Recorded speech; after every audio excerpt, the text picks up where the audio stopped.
Good evening, Rotorua. Tonight on City News. More training and apprenticeships on offer thanks to the new Skill Me Māori and Pacific Trades Training Initiative. Internet Mana Party candidate for Waiariki, Annette Sykes, says she's gearing up for Phase 2 of her election campaign. And the inaugural Creation Fest is finally here and ready to wow local audiences. More local people will have access to trades training and apprenticeships following the launch of Rotorua's new Skill Me Māori and Pacific Trades Training Initiative. The initiative was launched yesterday at the construction site of the Waiariki Charity House based at Placemakers. The training initiative is led by local Māori training providers and Waiariki Institute of Technology. Waiariki CEO Professor Margaret Noble says the initiative is about getting more Māori and Pacific young people into apprenticeships and employment. I think this is really important. We've been teaching construction and trades for many years, but this is a program. By working in partnership, we can sort of really enhance the levels of support that we can give to young people. Open up the career pathways, the journeys on into employment. So I think it's a great opportunity, and it's a chance to expand some very important work we're already doing. Internet Mana Party candidate for Waiariki, Annette Sykes, says she's been working hard in the electorate, sharing her vision and encouraging Māori to vote in this year's general election. She says that's been the focus of Phase 1 and now she's gearing up for Phase 2 of her campaign. I think change is really important when people are suffering the indignity of poverty, the indignity of not having a safe, warm home, and places where their children can enjoy growing up as children. And the other thing that really motivates me is I like the Rotorua magic. There's magic in the air in Rotorua. I grew up with it. People call it sulphur, but I think it's much more mystical than that. And that magic needs to imbue the whole of our nation, and we're losing the sense of how we can capture that and make sure we all enjoy it. How's your campaign going at the moment? It's been really good. The last 3 months have been a whole lot of different events. I loved the one with you on the mountain at Maunga Noataha, but I've had a women's boxing event where 3,000 women came to Kawarau. We had a Rats Riders suicide ride, and we hosted them here in Rotorua, and they went to a Pōtiki. And we've had a lot of political debates, so there's been a mix of it. And then the heart graft. Hui, going into marae and going into people's homes to first of all persuade them to vote. So all of those things have been our focus of the last 10 weeks, and we're now getting into the next 8 weeks, and we're going to hone in on a lot of those later activities, mobilising people to vote. After much imagination, inspiration, creative hoopla and dedication, the inaugural Creation Fest shows are finally here. Creation Fest builds on the former Wearable Creations event and includes film and live performance categories, as well as the much-loved wearable arts performances held at the historic Blue Baths. The first 2 shows are daytime matinee performances held today and tomorrow, followed by 3 evening shows from Thursday to Saturday, with Saturday's celebration gala show also featuring the awards ceremony. Creation Fest event coordinator and Blue Baths managing director Joe Remains says it's thrilling to finally see so many months of hard work come to fruition. For information on the shows, visit creationfest.co.nz. Local car enthusiasts were out on Sunday at the Rotorua Vintage and Veteran Car Club Swap Meet and Car Show held at the Paradise Valley Raceway.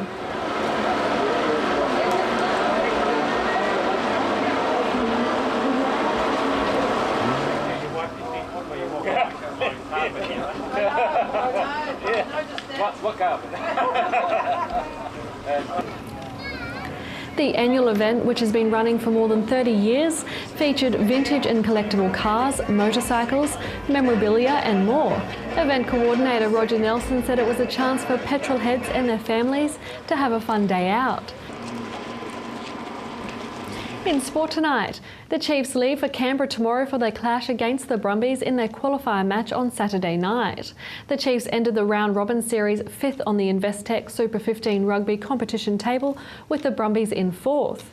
Earlier in the competition, the Chiefs lost to the Brumbies. However, Captain Aaron Cruden says his team are fired up and ready to defend their title. We'll find out on Saturday. Kick-off is at 9:40 p.m. New Zealand time. To the weather update now. Tonight, fine with southerly breezes and an overnight low of 3. Tomorrow, Wednesday, mainly fine with southerly breezes, a high of 11 and a low of 0. And looking out to Thursday, fine with southerly breezes, a high of 10 and a low of 1. And the marine forecast for Lake Rotorua for Wednesday, southerly 15 knots with waves less than half a metre, and it's going to be fine. Remember, for program listings, check out our website tvrotorua.co.nz, and you can see updates on our TV Rotorua Facebook page. Still to come tonight on City News, we check out winter fishing with Fish and Game Officer Matt Osborne, we catch up with Rick Mansell at the Linton Park Community Centre, and we find out about a Salvation Army fundraiser being held on Thursday at the Rotorua Night Markets.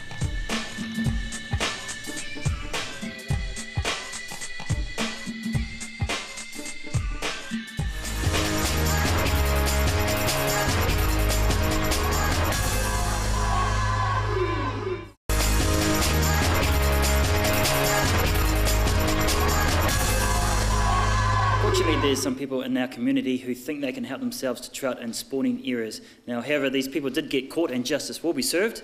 And with me today is Fish and Game Ranger Anthony Van Dwarp. Hi Anthony, good to have you on City News again. Hi. Now, usually when we come out to sea, it's usually good news because it's about fishing, it's about birds, it's good stuff. But today, not so good because we've got to talk about these poachers that took those 29 fish. So just fill us in where that's at with these poachers and the potential outcome of these guys taking the fish. Sure. Okay. Firstly, these two individuals, they're going to be appearing in court later this month, charged with a variety of offences in relation to that offending and some offending a week or two prior when we actually filmed them on camera taking trout. Now, the penalties are very significant, up to 2 years imprisonment and a $100,000 fine for offences involving spawning trout, disturbing spawning stream and taking trout and having a net around a stream. They're very serious offences in terms of the damage that can be done to the fishery. Now, these guys weren't using a fishing hook, they were using a net, weren't they? Yeah, they use a variety of means and they were found in possession of nets. That's a very common way that poachers will take trout. Now, it's not just the taking of the trout that is significant. It surely is very significant, the numbers of trout that they've taken, but poachers invariably walk up and down a stream and they actually walk in and out of the stream and they walk through the areas where trout have laid their eggs. Now, the eggs are very vulnerable, they're very fragile, and it takes some time, about a month, for eggs to hatch, and then the young trout will live in the gravels and the stream bed for some time as well. So it's not only the 29 fish, but the potential thousands of eggs and young fish. That's right, because walking over the spawning gravels, or spawning reds as they're known, actually kills the eggs that they're not only walking on, but eggs in the vicinity that suffer from the vibrations from their walking. So they're potentially killing actually thousands of trout, not just the physical numbers that we catch them removing from the stream in terms of mature spawning fish. Now, you mentioned that you caught them on camera a week prior to catching fish. Yes. If they're doing that and then you've caught them, how many other people are in there poaching as well? Have you got an idea? Well, we don't know for sure, but we do know of at least one other group of people that have been in there. Whether they're related or not to these offenders, we don't know that yet. And we're carrying out ongoing surveillance in spawning streams around the Rotorua district to counter this type of poaching.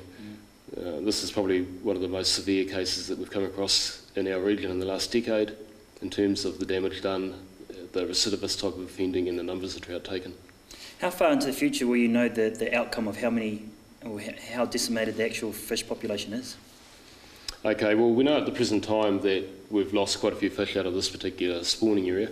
The key thing really is that we, as Fish and Game, keep the lid on trout poaching, that we keep it as low as we possibly can get it, and then, okay, we're going to lose some fish from time to time, but hopefully with enough deterrent effort, there's enough trout still viably spawning to provide good trout populations into the future.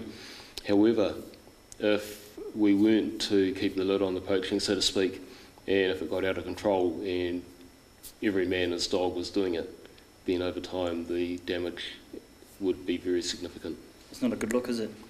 No, that's why it's so important we keep the effort up, and we just want to urge the public, if they see suspicious vehicles or people around spawning streams, don't hesitate to ring us on 0800 poaching and we can go and investigate it. We work in conjunction with the police. Anthony, I appreciate your time. Thank you. Thank you. Hi, Matt. I think we should finish our segment a little bit more positive, because obviously poaching is not a cool thing, especially when it comes to our trout here in Rotorua. But obviously we're now in the winter fishing season. How's the season going for local anglers? Certainly started off a bit slower this year. We had a really warm autumn and the start of winter. Since then we've had some really stormy weather, a lot of water coming down, and the trout have responded. So we're getting some really good fishing around some of our winter shoreline areas on Tarawera, Kataina, Rotorua, and also around Lake Rotorua as well. So the fish are really turning up in good numbers now, and there's some great fishing on offer. Is that because of the cold weather and the cold snaps that we've been having? It certainly does help. The fish respond to those cold environmental cues and that extra water coming down the streams, where they focus in, and their runs returning to those places they were either liberated from the hatchery or where they hatched out from eggs themselves. So they come back to those areas at those key times. Now, apart from obviously these poachers, are trout numbers up and down this year? Trout numbers seem in pretty good stead. Our trap on Lake Tarawera, where we take our spawning fish for the hatchery, we've had really good numbers this year. Again, a slower start due to the environmental conditions we had, but of late the numbers are really climbing. Now, how far throughout the season are we? We trap from 1st of April to the end of August. Rainbow trout will actually start their spawning runs around March in an average year and continue through to December. It's all part of their own strategy for survival. But the peak of the spawning takes place generally June, July, and we'll see it tapering off late July into August. So we're right in the middle of that right now. We are. Yeah. Now, obviously, there's going to be some fishermen out there who are a little bit sneaky and don't want to get their licences, but at the end of the day, it is fairly cheap, isn't it? Definitely at around $130 for an adult whole season licence, or $70 odd, don't quote me on that, for the winter licence, which goes from 1st of April to the end of September. New season, of course, starting 1st October. That's very good value. Cool. Now, just recently, also you had the fish day out, or a kids' fish day out here at Fish and Game. How did that go? Because the cameraman Graham came out and got some shots of it, and from what he said, it was a pretty cool day. Always a good day. The kids love coming out. Parents that came here themselves as kids are now bringing their kids back. We had about a couple of hundred kids, or just under a couple of hundred on the Sunday, and yeah, great day enjoyed by all. Yeah, do you think they've taken the bait, they're hooked on fishing now? Hopefully. That's our aim. Yeah, good stuff. Right, appreciate your time. Thanks, Matt. Cheers.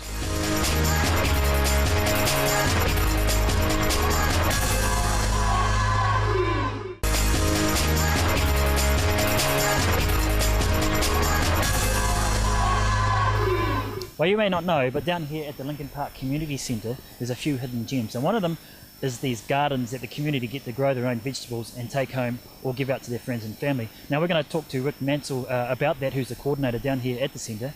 But also in the second part of this story, we're going to be catching up with Levi and Rose. Now they're two volunteers who help cook meals for people who need some food or who are hungry through an initiative called Community Kai. So we're going to catch up with them and find out all the amazing things that this awesome community group have been doing in Rotorua. Hi Rick, nice to have you on City News today. It's good to catch up with you again. Now obviously you've got the boys behind us unloading some what look like used bikes, yeah. But you've got a good purpose for them. Yep, all of the bikes are going to be examined for reconditioning and for if we can fix them up enough to get them back out on the road, and then we'll be giving them back out to the community for those people that really can't afford the bikes. And we've got 3-4 volunteers that are all set to go. De-rust them, repaint some of them, fix them up, replace chains and that are broken. And generally to see, we just got, it's about 100 bikes delivered in the background, and see how many working bikes we can get out of that. Might be 50. This is an amazing initiative. Who came up with it? I think St. John's did about a year ago, and they did one with McCoya, who I was involved with before, and it was really successful. This load here is the stuff that was left over from that. Oh wow. And it was all headed towards the garbage dump, And so we quickly retrieved that, and then we're going out to get a whole bunch from the police. The police have just donated another 20, 25 that we're picking up this afternoon. So obviously all these bikes have been donated by the public who don't have a use in for them or that haven't been reclaimed from lost and found at the city police. Any good mountain bikes in there that City News reporter might like to use? There could be. I just noticed 2 or 3 in there that came through that look like we'll be able to get a good working bike out of it again. Yeah. Have you got any sort of timelines where you want to have all these bikes reconditioned and back out to the public? Everything that happens at Lytton Park Community Centre is all by volunteers. So the timelines is up to the volunteers. So some of them come here and they turn up 5 days a week. Some of them turn up once a week. Some of them turn up for a couple hours. Some of them turn up for 6 to 8 hours. So it's all conditional on that. And they're all doing it because they want to. And the last thing that we want to do here is to make them not want to come here. Course. Yeah. Now, once the bikes are reconditioned, how are you going to just distribute them back out to the community, or can people come down and see you? It'll be a combination of both. Right now, we're 2 new families moved into town. They've got absolutely nothing, and so we've just been gathering a bunch of stuff through that. And that one we did through just a Facebook notice out. And looks like we've already got the house half furnished for them. So, wow, that's amazing, isn't it? And so what we try to do is not handle it if we can, like the bikes we're handling. What we like is when they come in and they say, we need this and this, we put the notice in, and they say, rather than deliver us to us, why don't you deliver it to this address? And yeah. That's amazing, isn't it? And it makes for better community. Yeah, of That's course. the main purpose here, is to try to build communities from scratch. And to build communities from scratch, people have got to talk to each other, and they've got to realize the interdependency that happens in a healthy community. Well, I'm glad you brought up healthy community, because behind us here are the different community gardens. What's the story behind those, Rick? When we took over the bowling club, we had 3 greens. 2 of them had no artificial turf, actual turf, so we just converted those into gardens. Did it out of a bit of stuff that I'd read about in Europe, where they have garden plots, and what are they called? We did it after that, so we just planted it out with walkways in between the gardens and opened it up, and within a year we had 100 people using the gardens, either groups, individuals, people that don't have enough space at home, people that landlords won't let them grow a garden at home. And the whole purpose is to try to get people growing, knowing how to do it, and to say, we'd rather do it at home, and we'll start one at home. And because there's going to be some real tough times coming ahead in the next 10 years. We've got a big worm farm. You can't see it through here, it's behind the van. We've got about 7 million worms in there. So we make our own topsoil, we mix it with our own compost, we make our own fertilizer. So the only thing we're still dependent on is city water, and I've got a couple of volunteers looking at roof collection with a small windmill to get the water out there. You'd be self-sufficient. You might as well move in. That's what we'd like to do, is we'd like to show how you can do some of this self-sufficient. We've got our seed gardens there, of which we're now got the 2 shelters in the far corners there. The frames are up, and we just got to put the skirting and the plastic around, and those will be our greenhouses. And we're getting ready to set up a program for seed perpetuation. Good stuff, Rick. I'll tell you what, this is really inspiring, so I appreciate your time. Good, man. good. Thank you.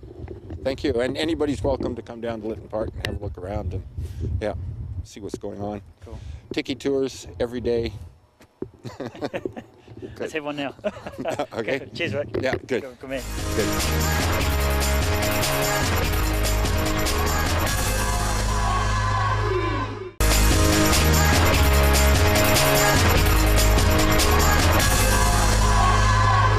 Well, for the last couple of years, Rotorua residents have been able to donate food to the Salvation Army down at the Thursday night markets. Now, they're doing it again this year as part of their midwinter Christmas appeal. And with me today is Amanda Martin. Thanks for joining us again today, Amanda. It's always nice to see you.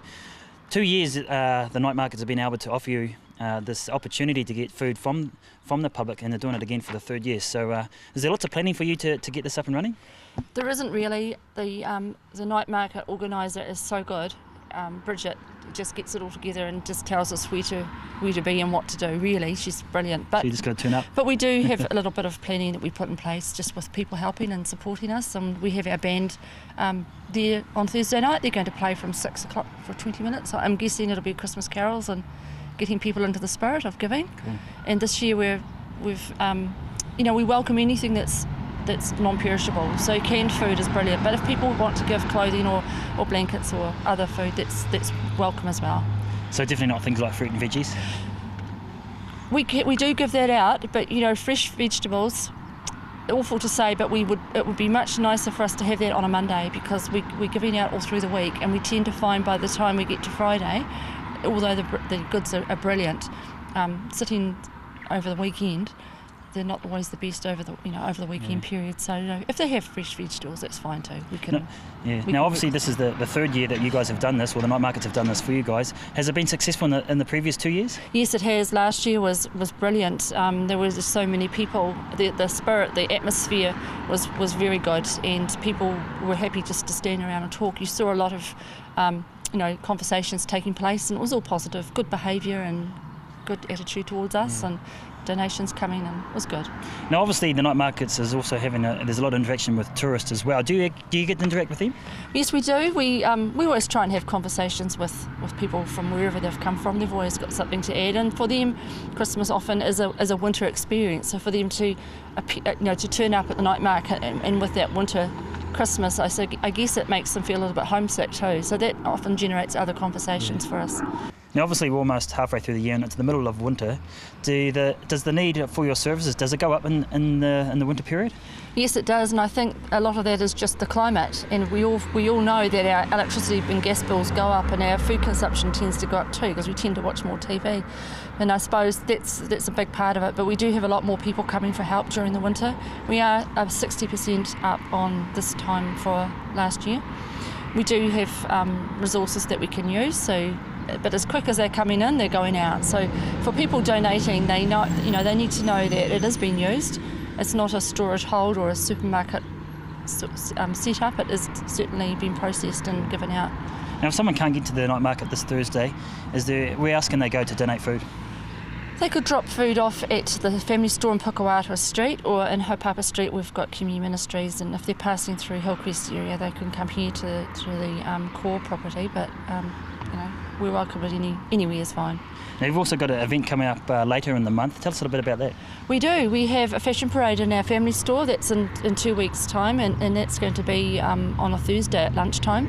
So we're encouraging people to, if they've never been into the family store before, just to take a walk past, and we've got Tamati Coffee coming in to compare the event. So it's a fashion parade showcasing more streetwear and evening wear and designer labels. So it tends to be a little at the other end of our general clothing that's on display. And it's a fundraiser as well? It's a fundraiser that's also for the community. So cool. Yes. Now, if someone wants to find out a bit more information about that, can they get hold of you, or is there a website? They can. They could probably best to contact our family store manager at the family store in Pukawatua Street. Yeah, cool. And is there tickets? There is no cost, but there are tickets of invitation which on the back have a voucher. So if people acquire one of those, they will get 10% off their purchases that day, only on that day. Cool. So what day is this, Amanda? The fashion parade is on Thursday 31st of July. And the venue? At the family store, Pukawatua Street, and starting at 12 o'clock. Yeah. It sounds a little bit different for the Sallies to put on a fashion show. Well, we do all sorts of things to draw attention to what we're doing and for the community. It is all for the community, and it is all for Rotorua. So, it's good to have community spirit and people on board with that. And I think if local people can contribute just by coming along and watching, we're happy with that. Yeah, it sounds like it's going to be a cool night. Yeah, awesome. Should be. Thank you. Appreciate your time. Good, thanks.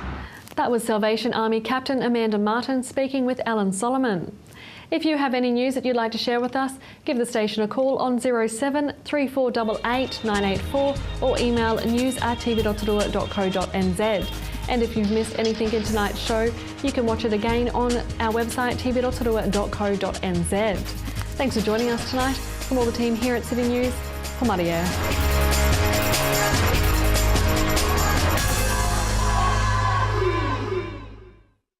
Supporting local content so you can see more of New Zealand on air.